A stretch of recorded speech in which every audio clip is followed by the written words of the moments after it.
Assalamualaikum, hai semuanya, kembali lagi di video reaction saya kali ini guys, oke? Semoga semuanya sehat selalu. So, kali ini saya mau tengok video pembahasan tentang ini ya, terobosan baru.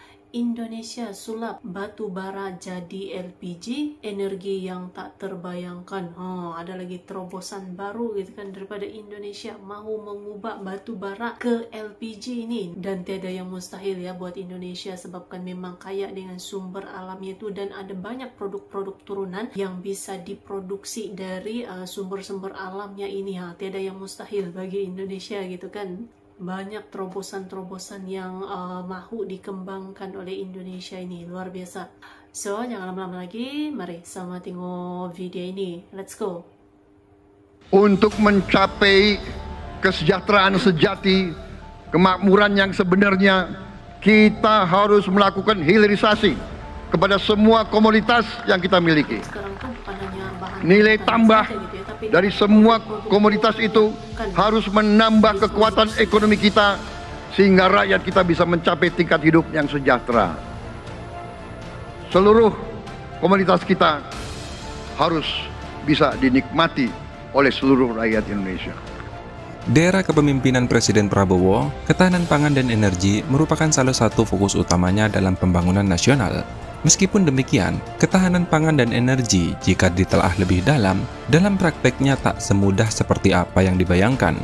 Karena dua hal tersebut berkaitan langsung dengan kualitas sumber daya manusia, teknologi, dan infrastruktur yang memadai. Tantangan ini semakin kompleks saat dihadapkan dengan kenyataan akan kebutuhan energi terus meningkat di setiap tahunnya. Nah, pembahasan kali ini kita akan lebih fokus pada ketahanan energi.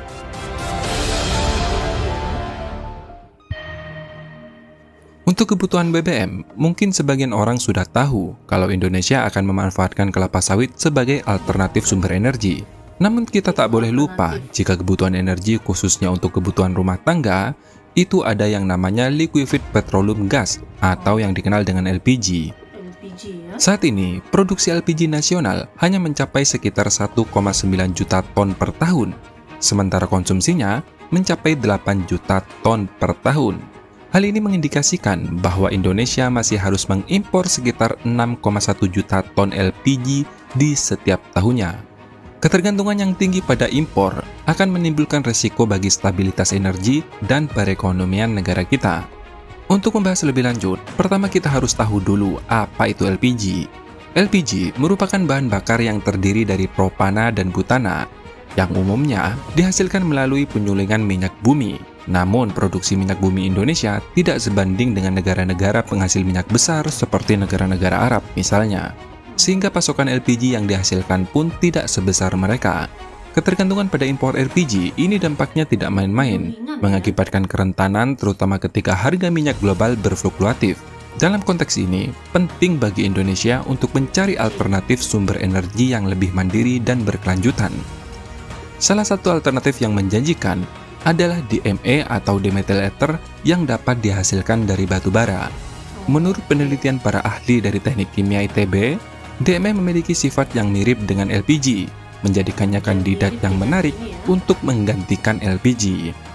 Produksi DME dari batu bara dapat menjadikan solusi untuk mengurangi ketergantungan pada impor karena Indonesia memiliki cadangan batu bara yang sangat melimpah dan tersedia hampir di berbagai wilayah di Indonesia. Untuk memproduksi 1 ton DME, dibutuhkan sekitar 4,28 ton batu bara. Dengan konsumsi LPG nasional mencapai 8 juta ton per tahun, ini berarti memerlukan sekitar 34,29 juta ton batu bara setiap tahunnya. Meskipun angka ini terkesan besar, namun kita perlu melihat potensi batu bara yang tersedia di Indonesia. Tahun 2023 saja, ekspor batu bara Indonesia mencapai 504 juta ton. Jika kita berhasil mengubahnya menjadi DME, potensi produksi dapat mencapai 117 juta ton DME, jumlah yang sangat-sangat cukup untuk memenuhi kebutuhan LPG domestik. Nah, meskipun memiliki potensi besar, ternyata pengelolaan batubara menjadi DME bukanlah proses yang mudah. Salah satu tantangan utamanya adalah biaya produksi yang lebih tinggi dibandingkan menggunakan gas alam. Hal ini disebabkan oleh teknologi pengolahannya yang terbilang lebih kompleks dan lebih rumit. Namun, Tuhan sepertinya berpihak pada kita. Indonesia dianugerahi dengan sumber daya alam batubara yang sangat melimpah, dengan cadangan yang mencapai 38,84 miliar ton, dan jumlah tersebut 10,9 miliar ton merupakan batubara yang berkalori rendah yang nantinya dapat kita manfaatkan. Dengan pemanfaatan batubara berkalori rendah, biaya untuk memenuhi kebutuhan nasional sebanyak 8 juta ton DME diperkirakan hanya sekitar 1,32 miliar US dollar atau sekitar 20,95 triliun rupiah. Angka ini jauh lebih rendah dibandingkan dengan biaya impor LPG yang mencapai 63,5 triliun pada tahun 2023 yang lalu.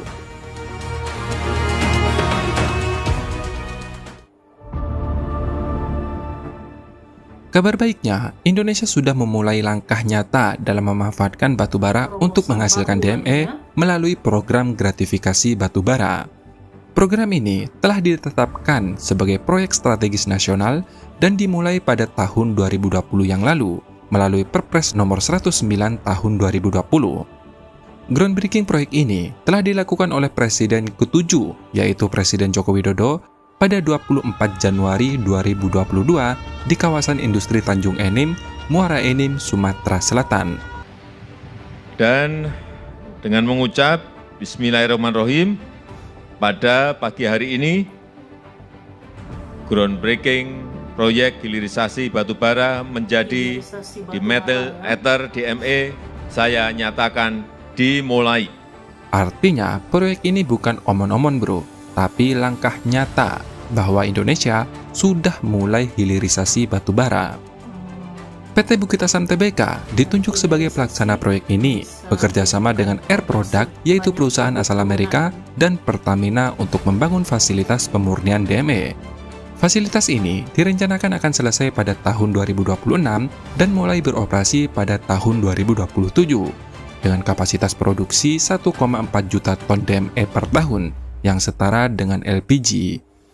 Proyek ini bukan hanya fokus pada penyediaan energi, tetapi juga diharapkan dapat menciptakan lapangan kerja baru karena selama tahap konstruksi, proyek ini telah menyerap sekitar 10.000 tenaga kerja dan diperkirakan akan menyerap sekitar 8.000 tenaga kerja saat beroperasi nanti.